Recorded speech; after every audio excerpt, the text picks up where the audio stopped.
शब्द है जो आप अंग्रेजी पढ़ते वक्त आपने जो है वो पढ़ा होगा। अंग्रेजी पढ़ते वक्त मैंने खुद ने भी पढ़ा रखा है, that is did.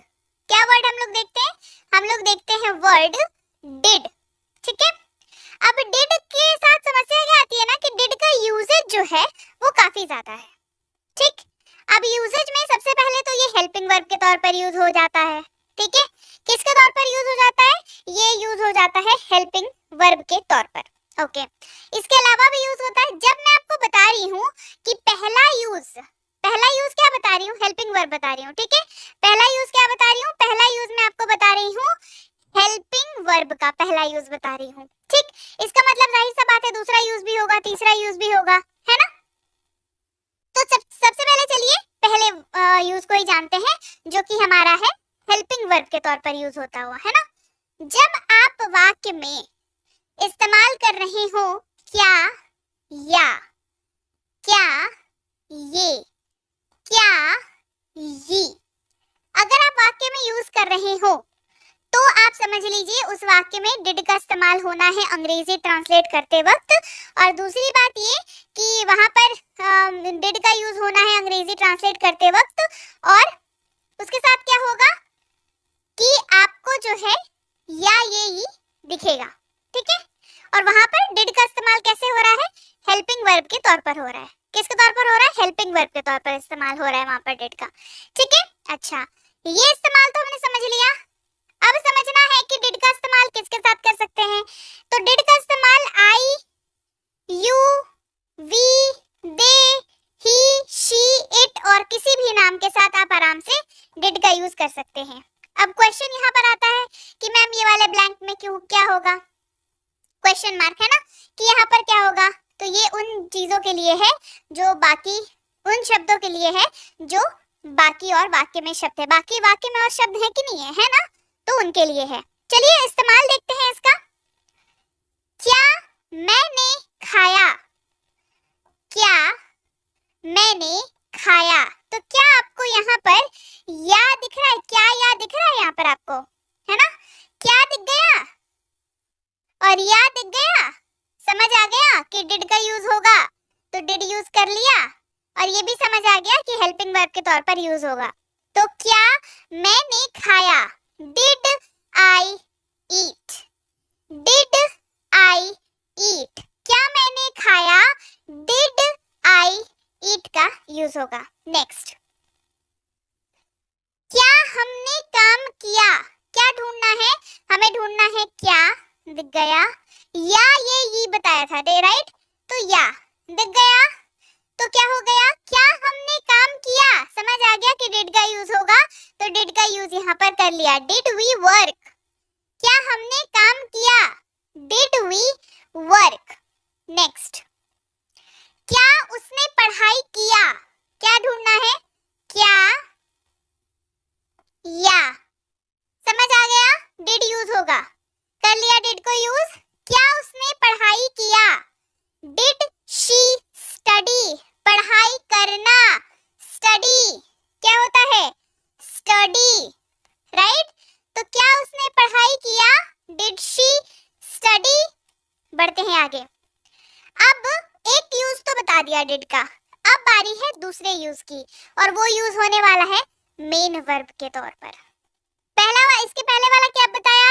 Helping verb बताया। क्या बताया? हेल्पिंग वर्ब बताया, है ना? अभी क्या बता रही हूँ? अभी मेन वर्ब बता रही हूँ। मेन वर्ब में जब भी डिड यूज होगा, कैसे वाक्य में होगा? जिस वाक्य में आप किया यूज कर रहे हो। क्या यूज कर रहे हो? आप यूज कर रहे हो किया, राइट? इस्तेमाल विल बी सेम, सबके साथ इस्तेमाल हो जाएगा। I, you, we, they, he, she, it और किसी भी नाम के साथ ये इस्तेमाल हो जाएगा। मेन वर्ब के तौर पर हो रहा हो या तो हेल्पिंग वर्ब के तौर पर हो रहा हो। चलिए इस्तेमाल देखते हैं।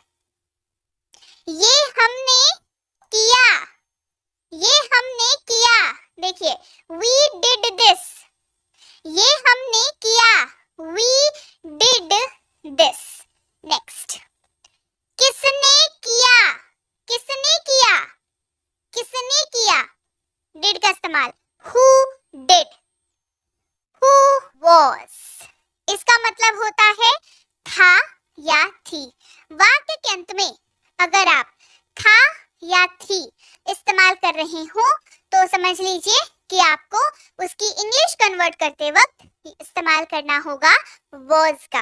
रूल एक इम्पॉर्टेंट है was से रिलेटेड जो आपको याद होना चाहिए, दैट इज was का यूज आप I के साथ कर सकते हैं, आप he के साथ कर सकते हैं, she के साथ कर सकते हैं, it के साथ कर सकते हैं और नेम्स के साथ, नाम, रोहन, रिया, ऋतु, इन सब के साथ भी आप was का यूज कर सकते हैं। इस्तेमाल देख लेते हैं। मैं एक बढ़ई था, मैं एक बढ़ई था। बढ़ई की अंग्रेजी होती है कारपेंटर, एक्स्ट्रा क्या नहीं है, ठीक है। मैं एक बढ़ई था, आई वॉज अ कारपेंटर। अंत में था, आपको दिखा, क्या दिखा, अंत में दिखा था, तो अंग्रेजी में was, I was a carpenter, I was a carpenter. Next, वह एक अभिनेता था, वह एक अभिनेता था। He was an actor, था, राइट, क्या दिख रहा है, था दिख रहा है, He was an actor। was का एक और मतलब होता है, मतलब वाक्यों में was का इस्तेमाल एक और तरीके से होता है, जहां पर आप वाक्य के अंत में रहा था यूज कर रहे हो या रही थी यूज कर रहे हो, तो उसकी इंग्लिश जब आप कन्वर्ट करोगे, ये सेकंड यूज है was का, तो आप was का यूज करोगे, राइट। रूल क्या रहेगा, तो रूल विल बी सेम।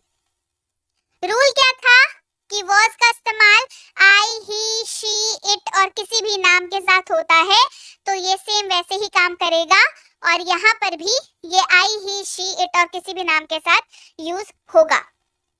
जैसे मैं दौड़ रहा था, मैं दौड़ रहा था, I was running। मैं दौड़ रहा था, I was running। वह रो रही थी, वह रो रही थी, she was crying। वह रो रही थी, she was crying। अब अगला शब्द है हमारे पास were, WERE। इसको सबसे पहले दो उच्चारण सही कर लीजिए। इसको पढ़ते हैं वर, क्या पढ़ते हैं, इसको पढ़ते हैं वर, और ये उस वाक्य के अंत में इस्तेमाल होता है जिसके अंत में आपको थे दिखे। क्या दिखे, आपको थे दिखे। रूल क्या है भाई इसका, रूल बड़ा सिंपल सा है कि यू, वी और दे इसके साथ ही इस्तेमाल होगा। किसके साथ होगा, यू के साथ होगा, वी के साथ होगा और दे के साथ इस्तेमाल होगा। हम बढ़ई थे, we were carpenters। we were, क्या चेक करना है कि we है कि नहीं, तो we तो है भाई हमारे पास। यहाँ पर इस्तेमाल होगा ना, यहाँ पर क्या इस्तेमाल होगा, यहाँ पर इस्तेमाल होगा we के साथ were का, राइट। तो हमने इसको इस्तेमाल कर लिया, we were carpenters। अगला जो है वर का इस्तेमाल, वो है कि वर का इस्तेमाल रहे थे के तौर पर भी होता है।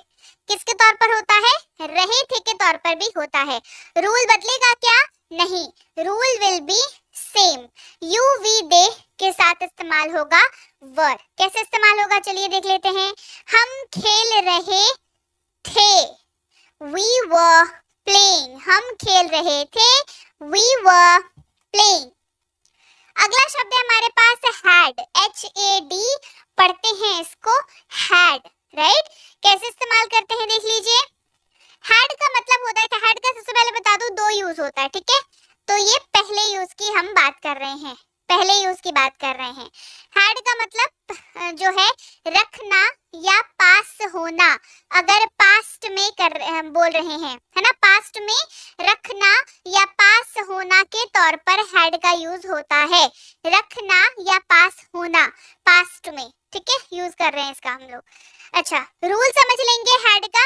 रूल क्या है कि had का इस्तेमाल आप सबके साथ कर सकते हैं, ठीक है। I, you, we, they, he, she, it और किसी भी नाम के साथ आप had का यूज कर सकते हैं, कोई समस्या नहीं है। इस्तेमाल भी देख लीजिए, चलिए। मेरे पास एक कार था,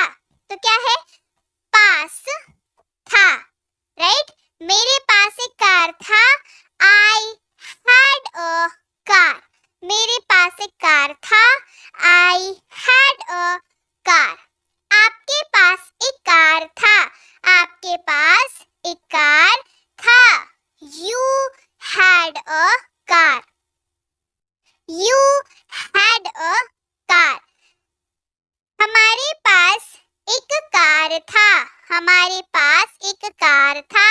We had a car. We had a car. अब had का पहला इस्तेमाल बता दिया, दूसरा इस्तेमाल क्या है? दूसरा इस्तेमाल है had का हेल्पिंग वर्ब के तौर पर। किसके तौर पर? हेल्पिंग वर्ब के तौर पर। हेल्पिंग वर्ब यानी कि सहायक क्रिया। हेल्पिंग वर्ब मतलब सहायक क्रिया। जहां पर had का इस्तेमाल आपको दिखेगा चुका था, चुकी थी, चुके थे। यानी कि वाक्य के अंत में अगर आप यूज कर रहे हैं चुका था, या कर रहे हैं चुकी थी, या कर रहे हैं चुके थे, तो आप उसकी इंग्लिश ट्रांसलेशन में had का यूज करेंगे। जैसे मैं खा चुका था, I had eaten. मैं खा चुका था, I had eaten. आप खा चुके थे, You had eaten. आप खा चुके थे, You had eaten. वे पढ़ चुके थे, They had studied. वे पढ़ चुके थे, They had studied.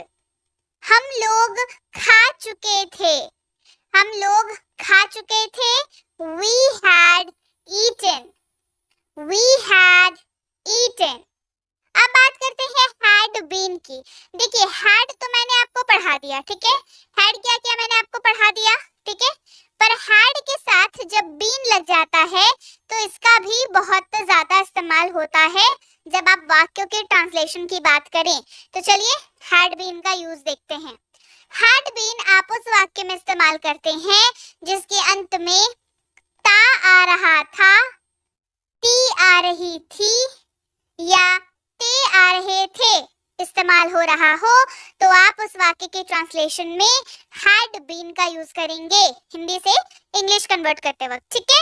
अच्छा, had been का यूज आप जो है सबके साथ कर सकते हैं, क्योंकि had का यूज हम लोग सबके साथ कर रहे थे, तो had been का यूज भी हम लोग सबके साथ कर सकते हैं, जिसका मतलब होता है कि had been का use I, you, we, they, he, she, it और किसी भी नाम के साथ आप कर सकते हो। इस्तेमाल देख लेते हैं। वह पढ़ता आ रहा था, वह पढ़ता आ रहा था, he had been studying. वह पढ़ता आ रहा था, he had been studying. वे लोग दौड़ते आ रहे थे, they had been running.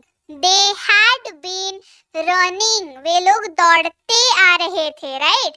तो they had been running.